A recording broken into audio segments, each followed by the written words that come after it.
Welcome to Canadian Music in the 80s and 90s A, my Facebook group and YouTube channel. I am pleased to welcome Blair Packham from the Jitters, and he also does his own thing. He's coming up with some new stuff. That's what I want to get to tonight as well. Man, thank you for joining me, by the way. It's a pleasure to meet you. Well, thanks, Alan. Likewise. Pleasure to meet you as well. Yeah, so let's just I always like to ask everybody, where did you get started in music? Like what age were you at when you were like, I got to do more than just listen to music. I've got to. Well, when I was in middle school, I took up the guitar and I realized that it impressed my friends. And so I started messing around with other musicians, but we never played whole songs. We'd get together.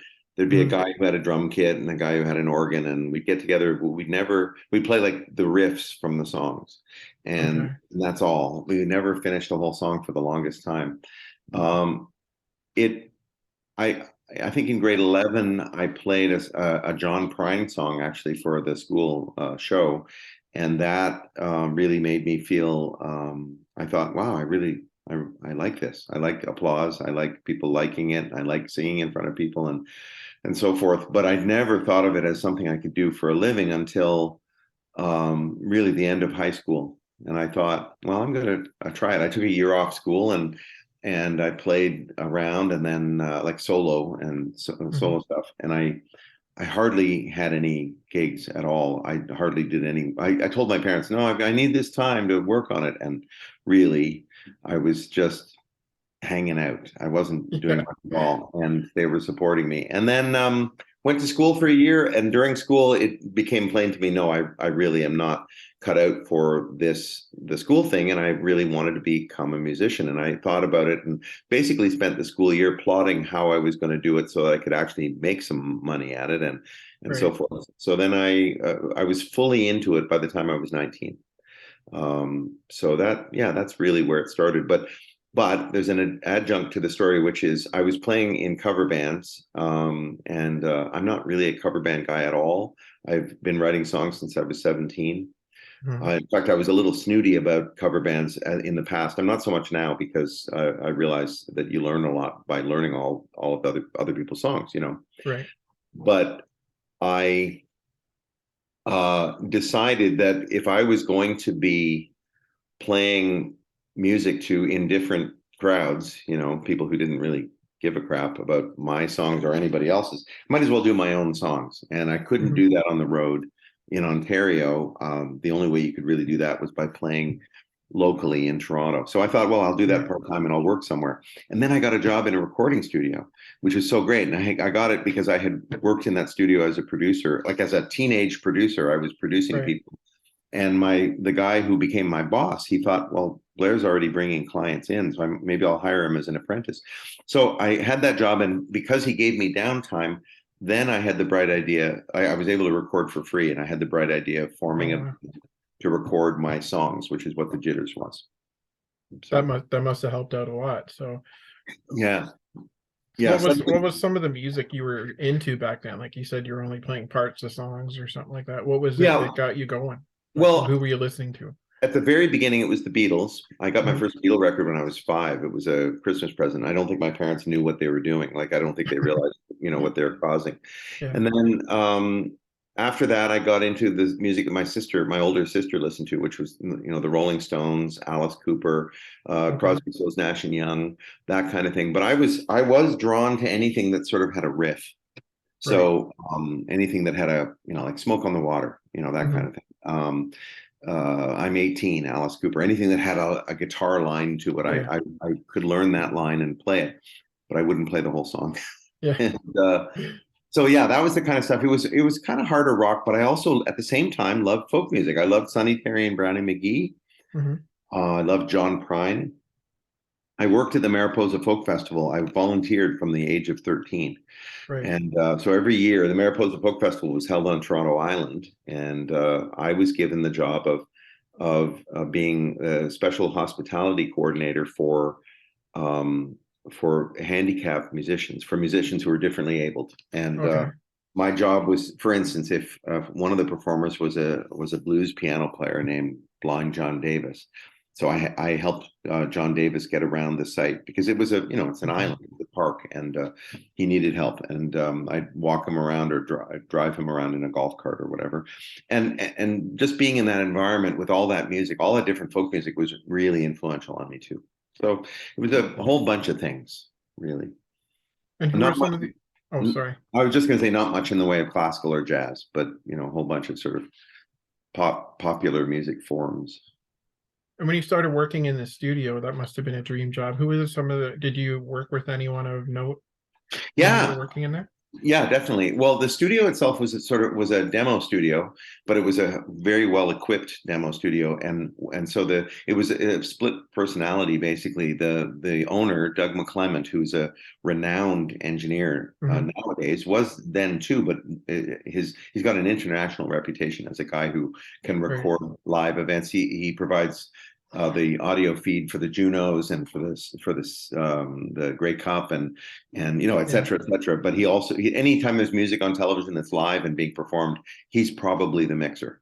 And so he ran a mobile truck at the same time that he ran the studio, and I worked in both. So the studio, we had a lot of notable reggae people, if you're into reggae, Hmm. Leroy Sibbles and Eek a Mouse, who else? Jackie Matu, a bunch of people who are sort of reggae legends. But in the recording truck, we recorded Stevie Ray Vaughan at the El Macombo, Oh or boy. yeah, or Elvis Costello, B-52s, Rockpile, Pretenders at a festival called Heat Wave. I did REM's first visit to Toronto Oh boy. 1983, July of 83. I was the engineer on their first recording, which they released. They released that recording a few years ago. Oh, did they? Yeah, uncredited because we were told at the time to not write our names on the tape boxes. Yeah. And it was done as a live broadcast for CFNY, Edge Hmm. 102. And all the stations were doing live broadcasts at that time. And in this case, REM somehow got a hold of the tape and they decided to put it out. So yeah, so I worked with a number of notable people, even older artists, Eartha Kitt, Connie Stevens, Oh boy. all kinds of really interesting people. And sometimes I was an engineer, sometimes I was just the assistant. With Stevie Ray Vaughan, for instance, Doug was absolutely engineering the audio. I Yeah. was assisting. But I got to work with all kinds of great people. Little Stephen Van Zandt from Oh boy. the Springsteen band. Southside Johnny. Um, yeah, all kinds of great artists. Yeah, So you got a real education there about yeah, I would what say you so. were going to get into eventually. Yeah, yeah, I would say so. Well, during that time, especially the early '80s, the Jitters were formed a year after I started working with Comfort Sound. So in 1981, we Hmm. started the Jitters, and we had our first demo produced by Bob Segarini. I don't know if that name means anything to you, I've but heard that name mentioned before. yeah, he was a local artist with who wrote great songs, and we asked him to produce us because he wrote great songs, and we figured he'd be Right. sympathetic in that way. And that was quite an eye opener and an adventure to work with Bob. He's an interesting guy, and Yeah. it was fun. He's a really funny and smart guy too. So that was good. And then shortly after that, we started working with Bob Ezrin. Bob Ezrin, of course, Hmm. at that point had I think 2 years before had produced The Wall for Pink Floyd, Oh and wow. it was at that time the Yeah. biggest record in the world. So the fact that Bob Ezrin was interested in a little band like ours was really intriguing to me and exciting. So yeah, I learned a lot working with Bob and both Bobs, in fact, and then eventually in the mid 80s, well, yeah, we started to get interest from record companies, specifically Capitol Records, which was the Beatles label, Yeah. around 1986, I guess. And by 87, they signed us. And at that point, we had opened for Huey Lewis and the News, and we'd opened for the Kinks and the Byrds. We've done a lot of good opening spots for some interesting bands. And but then we got a record deal, and everything changed again. So yeah, it was a good time. So did you work with everybody I've talked to that talks about Capitol back then worked with uh what's his name? I can't think of his name right now. Dean He's Cameron? Dean Yeah. Cameron. Yeah. Did you Dean, work with Dean was Dean? the A&R guy who wanted to sign us. And Right. then he, after we started working with Capitol, but before we were actually signed, because they paid for us to go into the studio Right. various times to develop the band. So we were working with them, but we didn't have a deal. But during that time, he got elevated to vice president. First, he was Okay. made head of A&R, and then he was vice president, and then eventually president of the label. So Dean was our champion the whole time. He was great. He was a real supporter of Canadian music, wasn't he? Sure was, yeah, yeah, and a good guy, really good guy. I mean, Yeah. any guy who brings Stompin' Tom back into the fold has got to be pretty powerful in Canada. Yeah, exactly, and that's the kind of guy he was. He wouldn't be thinking, well, how will we sell this to the kids? He Right. was thinking, no, this needs to be heard. And so yeah, he welcomed Stompin' Tom back into the recording world, and he did it on Tom's terms, by the way. Yeah. Stompin' Tom was pretty specific about what he would and wouldn't do, Right. and he wasn't going to let any stupid record company force him to do stuff he didn't want to do, and Dean was respectful of that because that's the kind of guy Dean was. Right. And he's worked with so many. Like, I mean, I've talked to Alfie Zappacosta. Yeah. He's worked with Dean. Tom Cochran's worked with Dean, and he just seems to take these bands and really give them he gave them a life with. Well, yeah, no doubt, and especially in Tom's case, they were best friends. Dean played drums in the first version of Tom's band. Oh, Um, really? yeah, he was the drummer before he was working in the warehouse, I think, at Capitol, and then he had to choose between playing music or having a real job. And he felt like while he felt he was an adequate drummer, I remember he said he couldn't keep time on a bet, but I don't think that's true because I don't think you last very long if that's the case. So I think he was better than that. But the point is, he wasn't a professional drummer, and Tom needed that. So he signed Tom, and then before Life is a Highway, Tom had a bunch of hits, but they were Canadian hits, so they were sort Right. of, and he'd run up a lot of debt because that's how it works with record companies. Right. And Dean, I think, as I understand it, and I could be wrong about this, it's ancient history, but there are people who will care if I'm right or wrong. I think Dean was able to, re-sign Tom and forgive all that debt, and Tom was able to start fresh, which meant that when Life is a Highway broke, it broke big time, and Tom did really well, and it changed his life. So For sure. Dean again was that kind of guy. So, when did the Jitters start recording their break? You had an album. I've heard stuff from you starting in 1984, but Yeah. I guess the album I have on the wall back here, if you can see Oh yeah. that. Yeah, I can. When did you start recording that? And That was we started that in 1980, probably around Christmas of '86. We started Mhm. working with Paul Gross, not the actor, but Yeah. Paul Gross, the record producer who produced Mhm. Lee Aaron and other bands like that. He owned Phase One Recording Studio, which was one of the two big rock studios in town. There were so many recording studios in Toronto at the time. Yeah. When I was about to say one of the two big studios in town, in fact, there were lots of big studios, Manta Sound downtown, and Metalworks. yeah, well, Metalworks was the other rock studio I was thinking of. So Yeah. Phase and Metalworks sort of duked it out for the Yeah. rock studios. Those other studios also did film scores and they also did jingles and so Okay. forth. Whereas Metalworks and Phase One, they pretty much just did albums and they did like rock records. Yeah.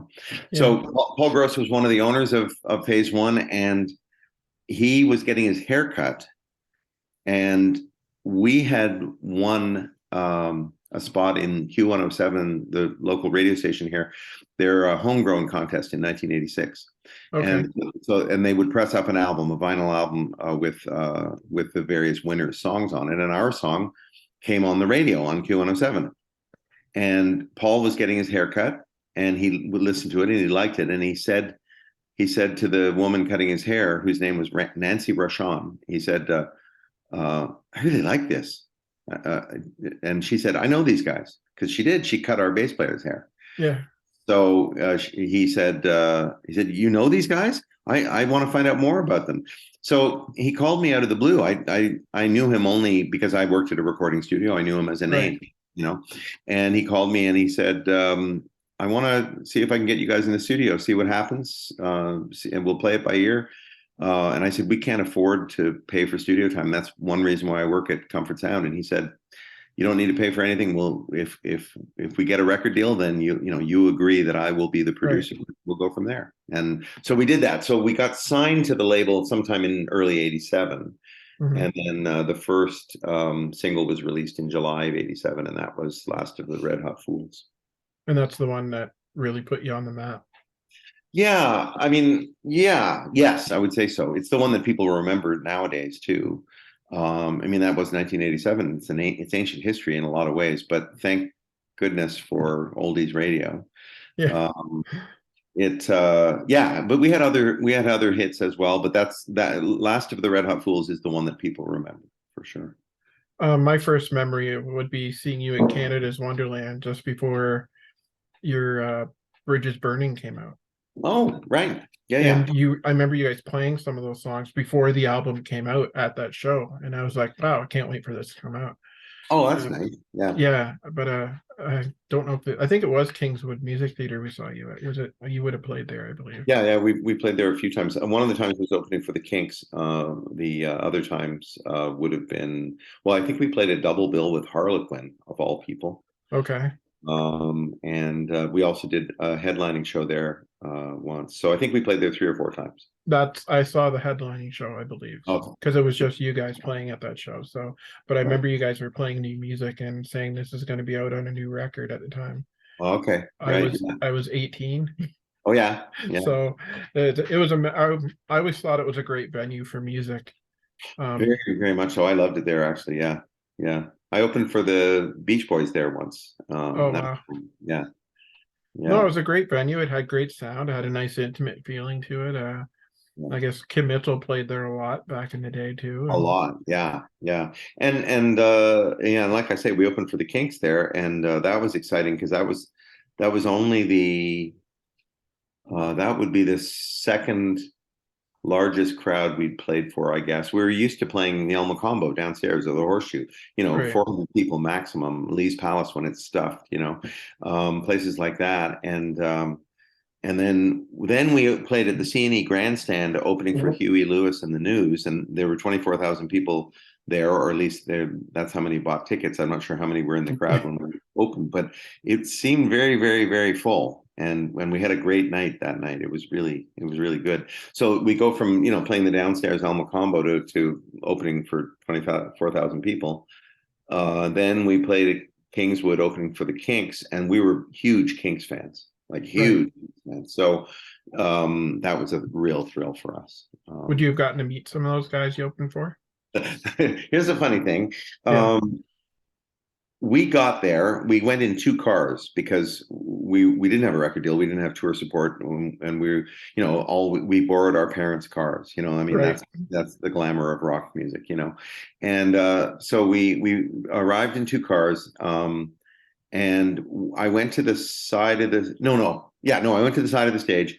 Tour manager guy, the Kinks are on stage, and they're sound checking, and a guy who I guess was a tour manager came over to me and he said, "The Jitters, I presume." And I said, "Yep." And he said, "Okay, I'm going to get your equipment loaded up over here." He pointed to a spot and he said, "Be ready because Yeah. I'm going to point to you when it's time for you to set up, and I'm going to give you exactly 10 minutes top to bottom for your sound check. You can set up and sound check as much as you possibly can in 10 minutes, but that's all I'm giving you." And I was like, "Oh, great." Now the Kinks are sort of renowned as being dicks, and even though we're big fans, we're not fans of people because they're nice guys. We're fans of people because we like their music. Right. So then I go back to the car and I tell the band, the 2 cars, and I say what we have to do, and we have to move everything over there right now because the Kinks, it could end. I don't know when the soundtrack's going to end. It's up to the Yeah. Kinks. So we start loading stuff in, and we're just doing the last load of stuff. I'm carrying guitars. I've got a Fender guitar case in each hand, and here come and the Kinks have stopped, and walking towards me, Ray and Dave Davies, the two brothers in the Right. Keys. And I'm a huge fan. And so all I can do is go, I go, hi, as I'm walking past. They both shuddered. They looked at me like this and they both went like that and looked away. And it was the weirdest thing because they were like, they clearly didn't want to meet anybody, you know. Yeah. And it, you know, it was okay. I was fine with it, really, but I did think, wow, that was weird. And then, by the way, we got so then get to the side of the stage, and the drummer is like furiously putting his stuff on stage at the spot where we've been told in front of the Kinks gear we can't move anything, obviously. Yeah. And he's putting his stuff up, and I'm putting my amp there, and I'm getting my pedals out, and I'm doing everything I have to do, and we're moving really fast, and the tour manager guy is standing grinning at us sort of malevolently, and he's Yeah. looking at his watch, and he's like, and he's looking, and he's tapping his watch, smiling, like, you know. So we get to the end of the first 10 minutes. He says, as we're setting up, we're almost set up because we're fast, you know, good little rock and roll band, you know, Yeah. we know exactly what goes where, and we can do it quickly. So we're almost set up, and he looks at his watch and goes, time's up. He said, I'm going to give you 10 more minutes. We're like, okay, thank you, thank you, thank you. So then we hustle, and then I'm getting my guitar going and so forth. Then I'm ready to sound check, you know, if they're ready to put the monitors up. And he said, "Wow, you still got like 7 minutes." And I said, "We're ready. Time to do a song." And he said, "Yep, you can do a song." So then we sort of make sure everything's working. We do a song, and at the end, he goes, "You can go another 10." So we do a couple more songs, and then we're done. But it turned out he wasn't a bad guy. It's just that he No. was sort of used to being a dick, basically. Yeah. Oh, that's a great story. It was quite an experience, I got to say. But we played really well. I still have pictures of that show, and yeah, it was good. And again, our heroes, you know. Have you thought of writing a book? Oh, you might have. I don't know if you have yet, but if you haven't, I think you should, because that's a Oh, great thanks. story. That's I'm a great actually. story. It's funny you should mention that because I am thinking of writing a book. See, here's the thing. If you talk to Jim Cuddy, Right. if you talk to, you know, Rob Baker from the Tragically Hip, they're going to have stories that outshine my stories like any day. You know, my stories are these weird passing in the night, you know, kind of things. Like I Right. didn't meet Ray and Dave. You know, they literally walked, you know, 3 feet away from me, past me, and that's it. Right. So, you know, so I don't know. Like, I don't know if anybody'd be interested. Maybe. I mean, I met David Bowie once, but it was at a record company meet and greet. But I did what I was told not to do, which was don't engage. Everybody was told, don't engage David in conversation. Right. So I was, yeah, screw that. And so, like to myself, and Yeah. so I said, we have a mutual friend, and he said, oh, really? Who's that? And I said, Bob Ezrin. He said, really? Oh, he's a great producer. And I Yeah. said, yeah, he produced demos for my band. And I said, but we didn't get a record deal. And I had been introduced as the new signing to Capitol Records. Right. And David Bowie said, but you've got one now. And I said, yes, I do. Thank you. And then he moved on. But that's all it was, you know. So I don't know if it's book worthy or not, but I appreciate you saying it anyway. No, it's those are good stories. Like, I mean, I just watched the documentary on Doug and the Slugs, and I never really would have thought, but to hear the story is absolutely fascinating to see, because you hear them on the radio every day if you listen to, stations like Boom 97.3 or listen to Stingray app, and you hear them every day, and you just don't think about the story behind. There is a story behind every one of these songs and bands out there, and Yes. yours is one of them. Like, Yeah. and even, we know you for the Jitters, but I want to get to what you're doing now. Like Hmm. I know you used to talk music on the radio. Yeah, I was on CFRB here in Yes. Toronto, which of course, is a legendary station. And I was on for 11 years with my co-host Bob Reed, and we had a show Mhm. called In the Studio. And Right. initially, it was called Rock Talk. Good that it rhymed. But we called it In the Studio, and we had fantastic guests, like really great. We had Burton Cummings on a whole bunch of times, and Mhm. Randy Bachman, and Craig Northey from The Odds. Rob Baker came on when he made his solo record. Right. This is back when Gord was still alive, but Rob made an album called Strippers Union with Craig Northey of the Odds, That's and right. we had him Yeah. on. Also runs Sexsmith, and the list goes on and on and on. Judy Collins, Ray Davies of the Kinks, Chris Stifford from Squeeze. The list goes Oh on. wow, Squeeze. Solomon Burke. Yeah, Yep. it was a good show. But yeah, so the week that the Jitters broke up in 1991, Right. I got a call from a guy who wrote music for TSN, and Okay. he asked if I would like to co-write some stuff for TSN's new hockey series. Okay. New at the time, obviously. And he had told me that TSN had said they wanted it to sound like Huey Lewis, somebody else who I can't remember, or the Jitters. Those were the examples. And this friend of mine, Bruce Fowler, said, I don't know Huey Lewis or that other guy, but I know the guy from the Jitters, so I'm going to call him. So he called me and he said, "Do you want to do this?" And the band had just broken up. So yeah, I did, and it led to this career of writing music for film and TV, which continues to this day. Right. I'm not doing as much of it now in the post-COVID. Well, if we're in fact post-COVID, but in this world we're in right now, not doing as much now. But I did it for many, many years. And then at a certain point, I wanted to do my own music again, and I started releasing solo records, and then I formed a band for a while, and now I'm back to playing solo. Hmm. I'll play with other musicians, but it's me fronting the thing. It's not a band name, Right. and I've got a new record coming out. So When does it come out? that's a good question, Alan. Because the world has changed so much. I might press some vinyl eventually, but I'm actually going to start just slow releasing the songs. In other words, one at a time, Okay. probably every 3 weeks. I haven't even decided which is the first song coming out yet.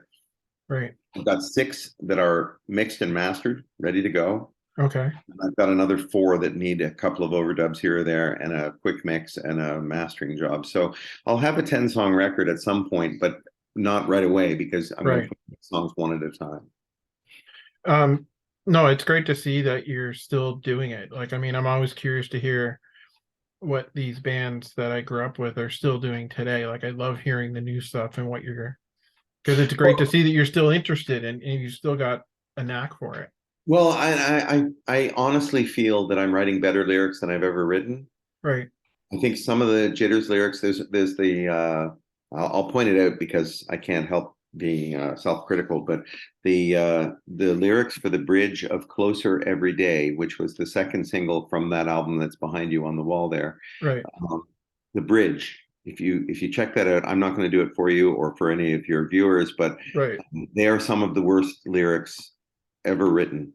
And I mean, not really. They're barely serviceable. Let's put it that way.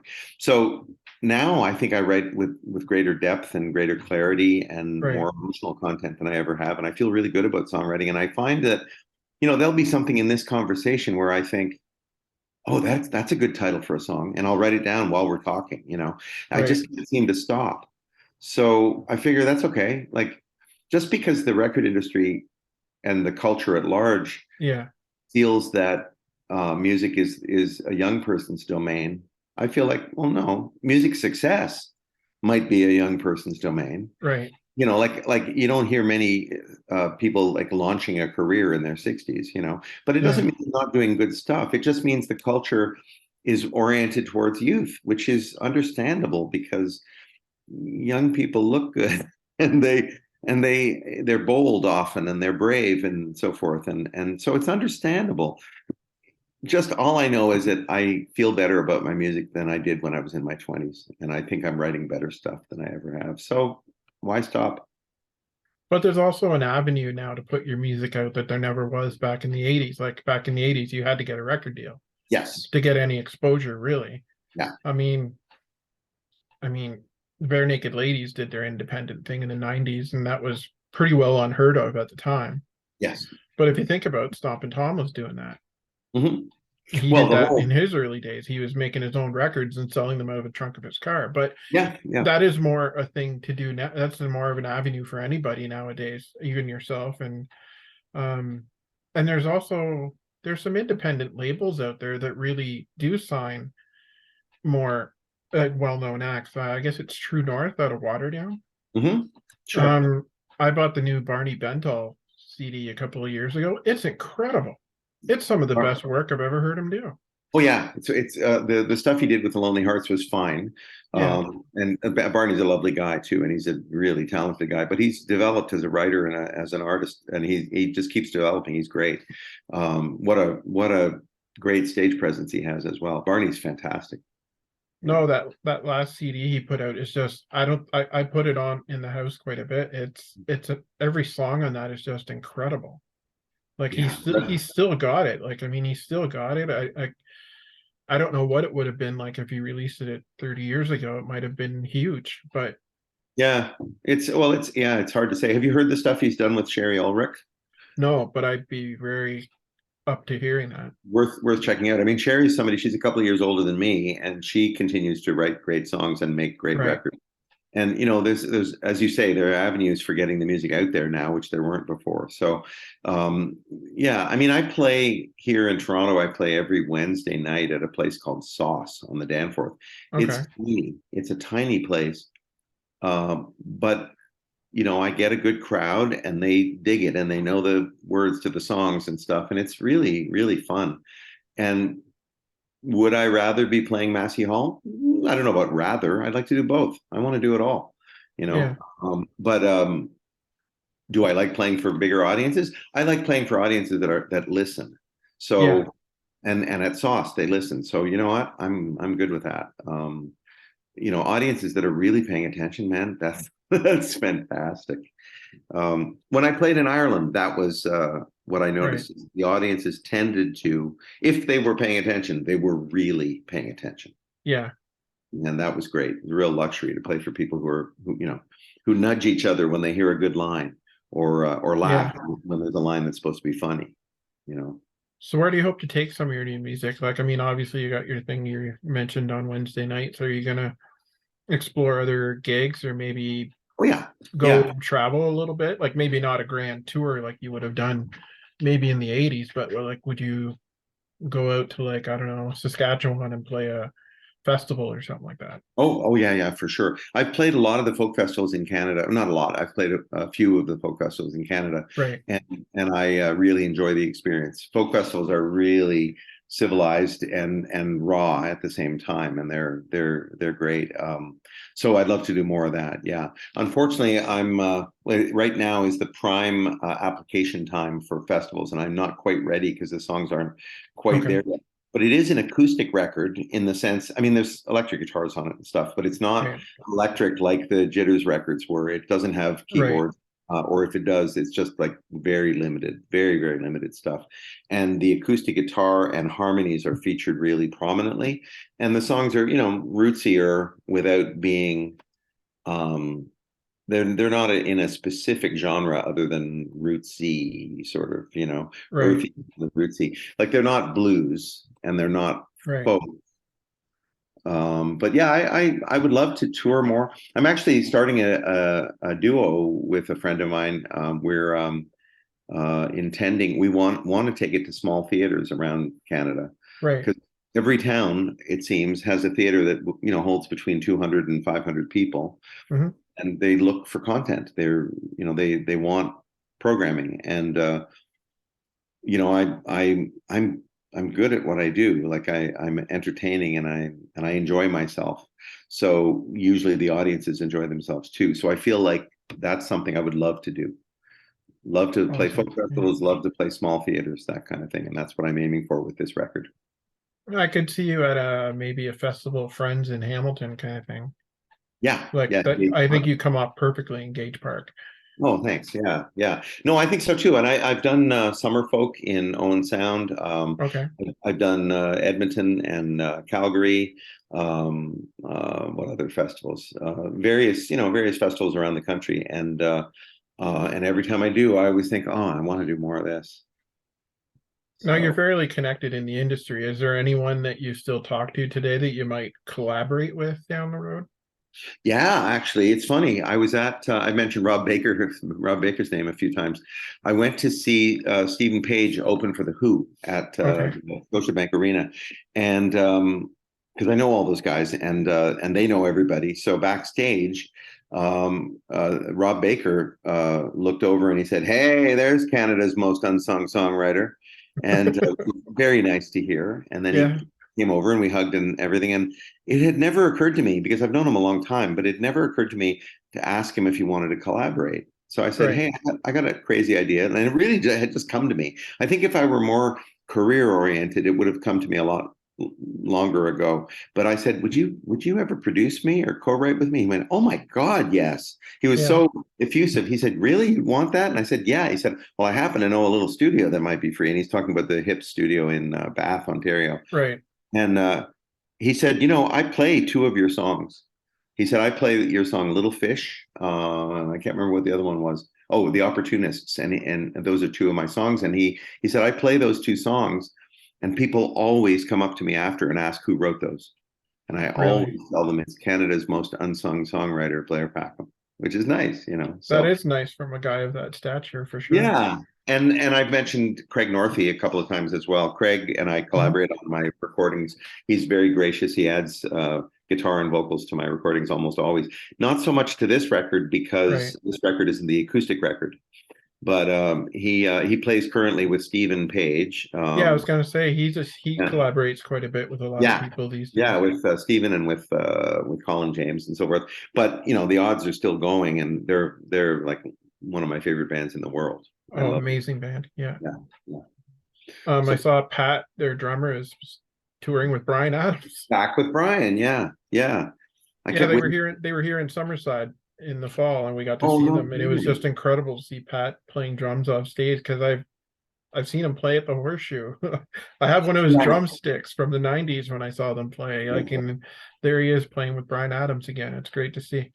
Well, he's Pat's a dear friend of mine, and he's played on my solo records. He Okay, was the drummer on the first one, which is called Everything That's Good, and then the Odds were my backup band on the second one, which is called Could Have Been. really? Yeah, and then on the third one, Pat didn't play on that one, but Craig is all over it, and so are Stephen Page and Ron Sexsmith. So, Oh boy. yeah, so I do collaborate with people. I actually have an idea for a collaboration album that I'm not going to mention because somebody will steal it, but it's a good one. And Maybe you can tell me when I start recording. yeah. But I as won't long as tell you're anyone, I knowing about swear. it, yeah. But yeah, it's just a matter of finding time because I'm still writing for TV and I'm still Yeah, doing various things I'm doing. And you mentioned a book earlier. I have been working on a book. I just don't know if I'll ever finish it or if it's even book worthy. But I figure you won't right. know until you do it until you write it. Yeah, well, So that's the thing. Like, I mean, I've seen some really good books come out lately. I talked to Bill Lichka the other day, oh yeah, Bill's a great guy. and Yeah. he's got a book coming out. And I can't wait to read that because he's got quite a perspective on the Canadian music industry with all his years at Much. He's yeah, he knows everybody. So yeah. Yeah, well, yeah, I'm inspired to write books by reading the books of my friends, basically. So Well, even one guy I've interviewed, I also help run a Stomp and Tom fan page on Facebook with two other guys. oh, that's nice. And Wow. I've interviewed Tom's promoter, Brian Edwards. I don't know if you know Brian. I feel like He's I know he's out of Brian. Peterborough. He's out of Okay. Peterborough, but he just wrote a book Really? last year about all the people that he's promoted. And I didn't realize the list of legends that he's promoted: Tommy Hunter, Kitty Wells, Little Jimmy Dickens, Rita McNeil. Like, it's just an amazing. If you see his book, it's actually quite incredible the people he's worked with. No kidding. Somebody was And just suggesting to me, actually, it was Douglas Cameron, who we talked about before we started recording, um, suggested that I might want to check out Peterborough as a place to move to, and mhm. when my escape from Toronto finally happens. I Which know one of the guys from Spirit of the West has moved to Ontario, and oh, is that right? they were one To, of my Hugh McMillan. oh, Hugh, yeah, nice guy, yeah. To Yeah, Peterborough. I don't know if it's Peterborough. I know he's in Ontario somewhere. I think it's out east somewhere, maybe Cornwall area, something like that. Oh, But okay. I'm Yeah. not terribly sure. But yeah, there's a lot of guys moving out this way, it seems to be. But Yeah. yeah, that was if you don't mind, can I get back to when you were with the Jitters? Like, what kind of tours did you get on back then? Like, you must have gone quite across the country with them. Yeah, we went across the country. I always say it was a dozen times, but I actually don't know. I mean, we did what I would call the 401 tour, which is, where you're within 2 hours of Toronto, basically. Right, But you could do that endlessly. You could and do one nighters. So we would do a one nighter in Kingston, and then the next night in Kitchener, and then the next night in Niagara, and the next night in North Bay, and then the next, etc. And just all around the place, and yet, because it was relatively close to Toronto, and if you didn't mind staying up a little late, you could end up sleeping in your own bed each night. So right, no hotels. So we did that a lot, and but then we also did full tours, right, where we'd start in Ontario and head out west, go to Vancouver, and then we'd go back to Toronto, and then head out east and do the Maritimes. And we right. did that a whole bunch of times. We we did one tour near the end, opening for Colin James, Okay, in small theater. Well, not small theaters, pretty big theaters all across the country. Uh, mhm, Just Came Back was a hit at that point. Just okay, Came Back, and so we were riding on those coattails by being the opening act. We toured the UK with Heart. oh, okay, Yeah, we played a bunch of shows there, and it ended with 3 nights at Wembley Arena.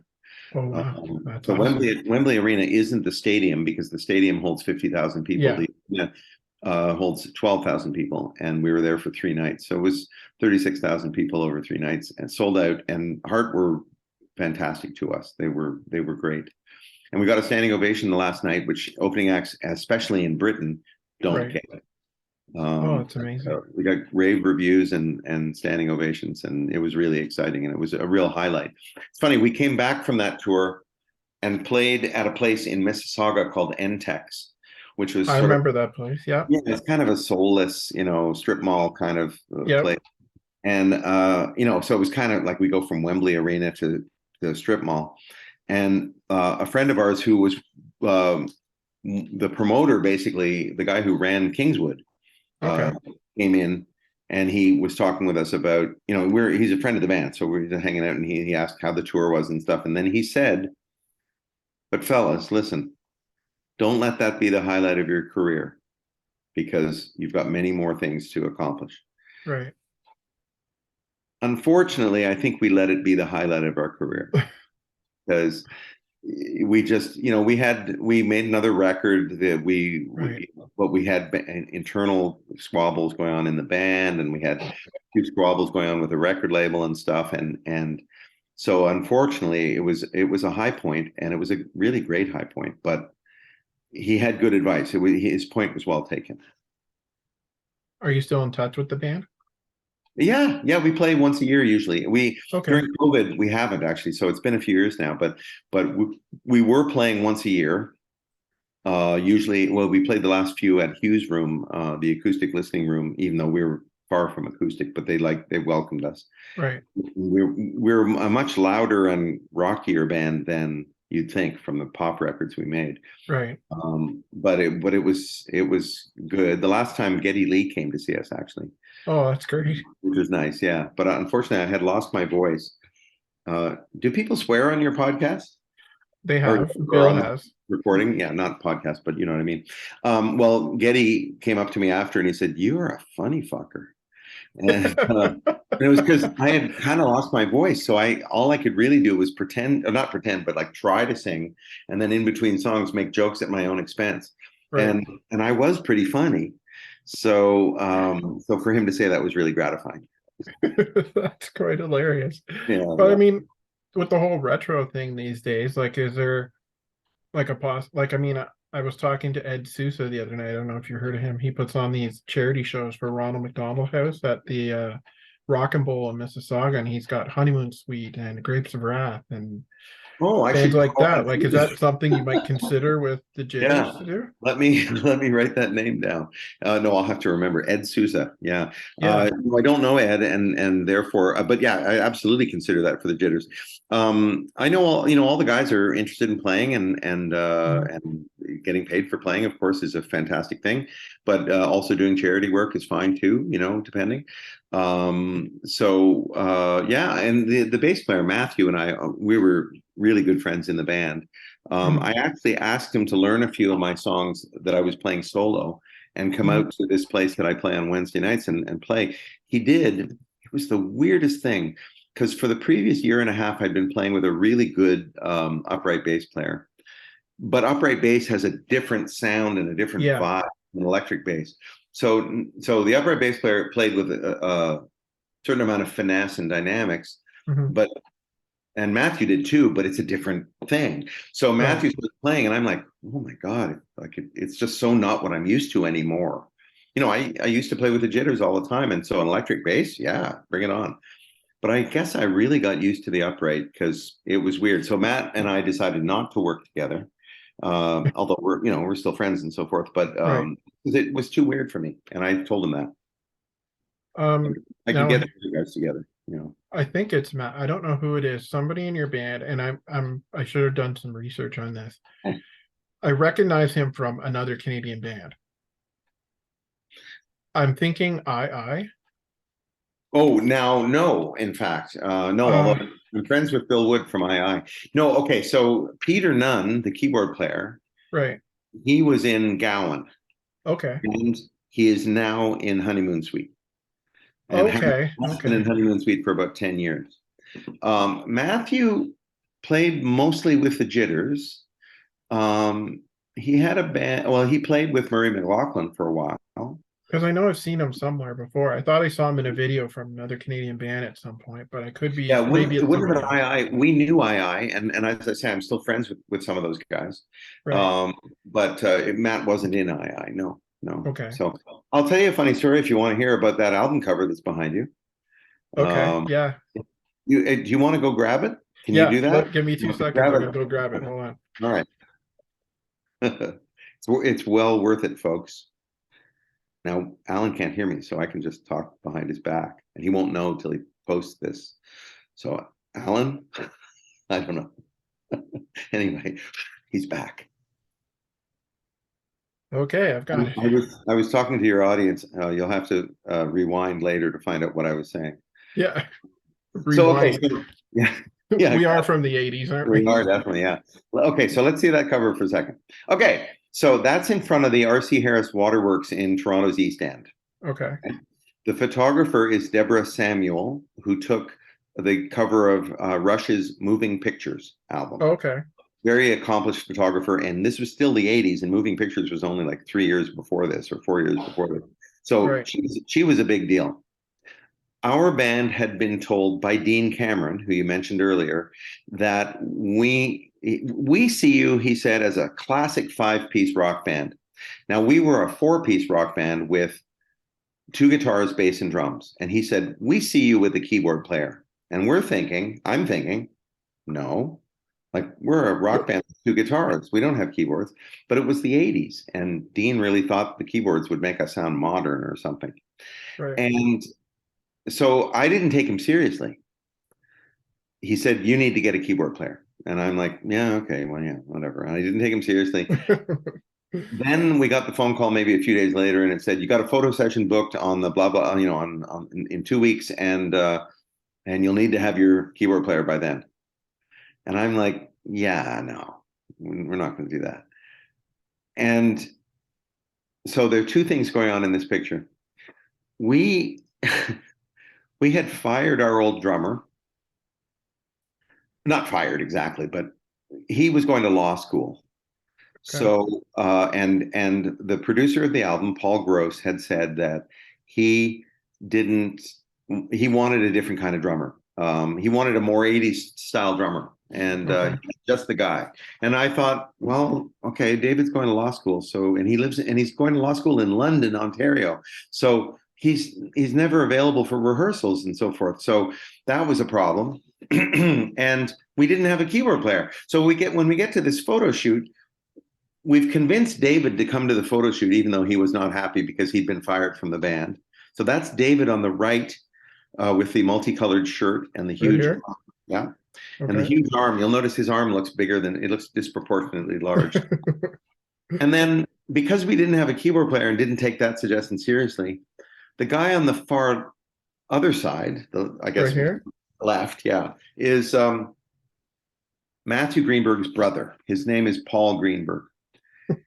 He doesn't play a note of music. Never has, never will. Paul is now a TV writer. He writes for Neil Patrick Harris and people like that. He at a high level in Hollywood. But he at that time he was in a comedy troupe called The Vacant Lot, and we said, "Hey, Paul, you want to be in our photo shoot?" We didn't know it was the album cover. It was just a photo shoot with Deborah Samuel. We should have thought to ourselves, "Well, wait, it's Deborah Samuel, so it's probably for the album cover." Never occurred to us, idiots. So we have David, who's no longer in the band on the right hand side, and we have Paul Greenberg, who never ever would be in the band on the other side. The other three people, there's me in the suit, then there's Matt Greenberg, and then there's Danny Levy, and we actually were in the band. So See, that's a great story. That should be in a book somewhere. That's well, yeah, but then I think, okay, that it'd be different if it was if we were U2 and that was the cover of Unforgettable Fire or something like that, because then it's an album cover that everybody would know. In this case, I'd actually have to make sure everybody saw it, and then I'd say, "Isn't this funny?" So I know what you mean, but I just wonder if it has much currency. Then on the other hand, I think, well, people write about all kinds of things and like niche things. So who right. knows? You may be right. And then I talked to Gord from the Spoons a while ago, and he mentioned, you still do stuff for TV and movies and stuff like that, right? What Yeah. if one of your classic songs got into a Stranger Things kind of thing? Look, I mean, look what it did to Kate Bush. Like, Yeah, yeah. Well, okay. So the people who do that kind of work, who play songs in film and TV, they're called music supervisors. That's their right. title. And I run a songwriting workshop every summer. It's called Song Studio, Okay. and details can be found at songstudio.ca. Okay. And we have various well-known songwriters and music industry people come out and talk to our participants, usually Right. 50 participants. So we had a music supervisor come out, and one of the questions from one of the participants was, how do you get a song placed in a show like Stranger Things, like what happened with Kate Bush? And his answer was this. He said, "Well, first you get a time machine and you go back about 40 years and you make sure that you have a huge hit. And then you fast forward 40 years, and then you convince them to use that huge hit in their show, and that will help revive your career." Because really, there's no methodology to doing that. I mean, I'd love to play some Jitters songs in some old shows or some TV shows, but I don't even know how that would happen. I know. I always think of a band like Sheriff. Yeah. Like how did that song regenerate how many years after the band broke up? Yeah. It Well, I can. wasn't even a really big hit here to start with, and then it becomes a #1 pop hit in North America. Well, this is opening up a can of worms, but there's a reason. There is a very specific reason why that happened, and I may get some of the facts wrong, but the general gist of it is this: that at that time there was a scandal in the record industry about independent promotion, Okay. because payola had been a thing prior to that, where radio Right. stations and DJs and program directors were being paid to play music, and that's illegal. Oh, that So comes back to the Alan Freed days, doesn't it? exactly. So Yeah. so they covered it up basically by hiring, the record companies would hire independent promoters who Right. would then promote songs to radio. Now, the record company would give them a bunch of product, but the record company might also and they give them a lot of money. The Okay. the independent promoters wouldn't necessarily give money to the program directors at the stations, at the radio stations, but they'd buy concert tickets. Okay. They'd go to a local concert promoter, and they'd buy 100 pairs of tickets for Bruce Springsteen, let's say. Okay. Then the radio station would be given the tickets to give away. They'd be given maybe 50 pairs of tickets. The other 50 pairs might go to the music director, the program director, Okay. the people who could then sell them. And maybe the record promoter might buy them back for them. So they're not actually handing them cash, they're handing them tickets that they got. Okay. And so all this went on. And there's a book about it called Hitmen, by the way, fantastic book about that era. Okay. And there were connections apparently with the mob and so forth. I know nothing about that, but the independent record guys were being shut down because the record companies were feeling the heat from government investigations. They got mad. Okay. One of the guys who was in, I believe, Las Vegas wanted to prove to the labels that he could take almost any record and make it a hit, just to show how powerful he was. Okay. So he picked a band that was from Canada, a band that had broken up, and a song that was about 3 years old at that point. And he made it into a hit, and a number one Billboard hit by placing it at various key radio stations. And those radio stations, when they added something, when they added a song, other radio Right. stations paid attention. So you could place it at like 3 stations, and then 30 other stations would follow. Pop on Right? board. And Okay. that's what happened. So the stations that are directly benefiting from those concert tickets or whatever the swag was, Yeah. they're the only ones. So it's not like millions of dollars are being spread around. It's just a few key stations that are highly influential, and then they get followed by the other stations. And next thing you know, Sheriff has a hit. Doesn't mean the song's not good, by the way. Yeah. Oh, for sure. Yeah, just means that it was the market was manipulated to prove a point, which is pretty interesting when you think about it. It is kind of interesting. You are a knowledgeable industry person. I always had this isn't related to the Jitters, but I remember seeing in something with Glass Tiger Right? a few years ago. It was they were talking about Don't Forget Me became a #2 hit in the States. Yeah. And they mentioned something about it should have been #1. We know why it wasn't, but let's not get into that. Right. And Is there something behind that? I bet there is. You know what? I'm friends with a couple of those guys, and I've never asked them that. Well, I haven't actually seen Sam Reed in years, and he's the closest to a friend I have in Glass Tiger. Yeah. But and he would tell me if I asked, but I haven't actually talked to him. Now I'm curious. I'm going to ask. But yeah, there was probably some backstage maneuvering going on. There always is. No matter what the industry is, there's always something like that going on. And you know, the music industry, it's not pure. It's not. It's not. Nobody's too very naive in the music business, except the performers who get taken advantage of because of that. Right. But the business people themselves are usually pretty cynical. Not always, but Right. they at least they know how things work. And yeah, there's always backstage machinations going on. Because I think I heard Ian Thomas say something like that once, and it was on. He said that Painted Ladies should have been a top 10 hit, but apparently he didn't realize that money was supposed to change hands in order for that to happen. Yeah. And I think that might be something along the ways of what Glass Tiger might have been talking about. Yeah, it might have been. Yeah, Ian Thomas told me a funny story about Painted Ladies too that involved money. He in now if your song is played on the radio in Canada, the radio station has paid a license fee to SOCAN for the use of any music. And when they pay the money to SOCAN, it's for international music as well. It's not just Canadian music. Right. And it's a way of it being a sort of an easy way for the station to acquire the rights to play whatever music they want. Right.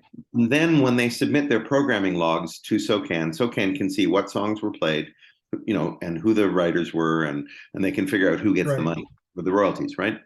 And so that's all done on computer now because radio stations are playing back from computers and so forth. It's all quite organized. So when they send a list of songs that were played, it's accurate. It's what was actually played. In the olden days, that wasn't true. Right. It was a lot of touchy-feely stuff going on, and if the station favored this one act, but maybe hadn't played that song much that previous week, they might write it down on the list, the handwritten list, of songs that were played. And so the performing rights agency, which is what SOCAN is, they would sometimes play things fast and loose.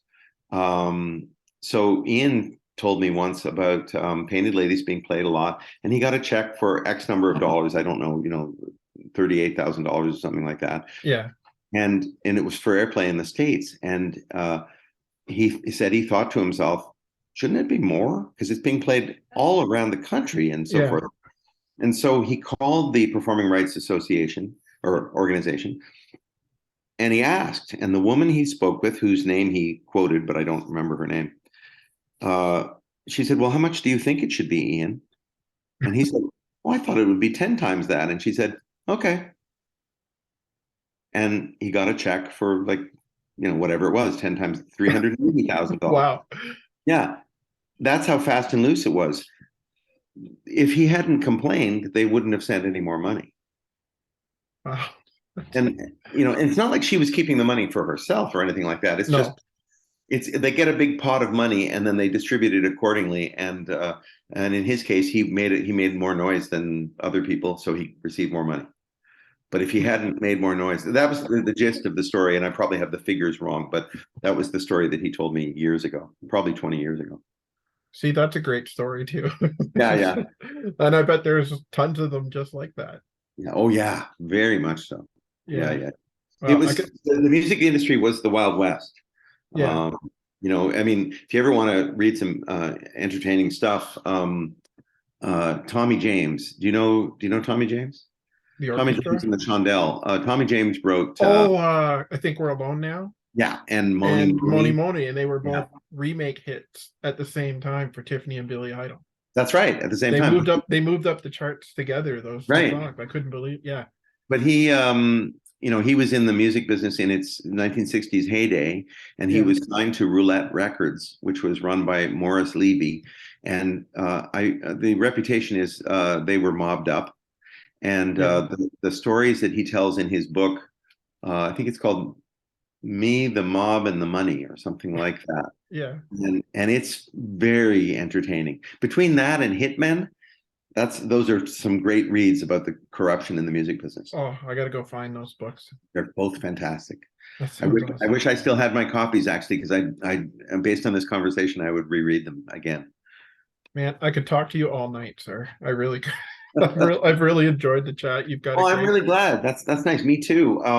Yeah, but of course, in the interest of shilling my new record, look out for my new record. I'm really proud of it. Actually, it's some of the best writing I've done, and it represents what I do live now more than anything, which is an acoustic guitar thing. But I tell stories, and the songs are story-like and so forth, and I think people would like it. So if you're just doing the acoustic guitar thing, that means you could probably logistically travel a bit more. Yeah, and I definitely can. I had a band, as I say, for a while, but right now it's me, and sometimes I'm joined by a violinist. Sometimes the Jitters guy that I mentioned, the drummer who we had let go, he's my lawyer, and he sometimes joins me on. He just plays snare drum, and he plays snare drum with brushes, and I usually make the joke that we're trying to raise money to buy him some more drums because he only has the one. Sometimes that results in more money in the tip jar, which is fine by me. Yeah, I'd really like to see you maybe bring this to Charlottetown sometime. Oh, I'd love that. I would love that. Well, if you know anybody who promotes shows there, I'm available, and I'm traveling this summer, and happy to come to Charlottetown. I haven't been there since the Jitters played there with Colin James in 1990. Oh, the summer here on the island, I think you'd have a great time. There's a great musical scene here. If you're looking for someone to accommodate you on stage, I'm sure you could find somebody around town that would be happy to come and sit with you. The Trailside's a great venue. I think you'd really like. I'm going to look into the Trailside and that fellow you mentioned who's doing charity shows with Honeymoon Suite and so forth, Sousa. Ed Sousa, yep. Ed Sousa, yeah. I'll look him up as well. And he said the only reason he chooses the acts he does for these shows is because that's what he liked growing up. Oh, great. That's the music he liked. So. Maybe he liked the Jitters as well. I should find out. How could he not like the Jitters? Well, exactly. That's what that's my point. I can't thank you enough for joining me. I've had a great time talking to you. Well, me too. I've had a great time as well. Thanks so much. Anytime you want to come on and do something, please get a hold of me, and anything else you want to push, or just even if you just want to talk some more and got some more stories. Oh, I've got a million stories. Sure. In the meantime, if people want to check out my website, I'm also on Instagram, but blairpackham.com is my website. I'm on Instagram, and I will be making announcements about my music coming out. And if Yep. you're in Ontario, if you're in Toronto, come see me at Sauce on the Danforth every Wednesday night from 8 till 10. Oh, when I get home, I'll try and put that in. I definitely like to see you play for No, sure. Like, it's a fun night, I can tell you that. yeah, I definitely like to see that. And like I said, anytime you want to push anything on my Facebook group, feel free to just put a link or Oh, whatever. sometime you know what? I'll take you up on that for sure. I don't know how many people I'm connecting with right now, but I'm working on it. Yeah, well, yeah, every little bit helps, believe me. I'm doing it for fun. I don't get paid. I can't believe who I've already chatted with. It's just amazing the list that's growing now, and That's amazing. That's great. you never know where it'll go, I guess. Exactly. Exactly. That's the point. You never know. So, Anyway, yeah. thank you very much for joining me. Well, thank you very much. And I hope to talk soon. And I will take advantage of those things you mentioned. I will post stuff. I hope you do. Thanks, Alan. Thanks, Blair.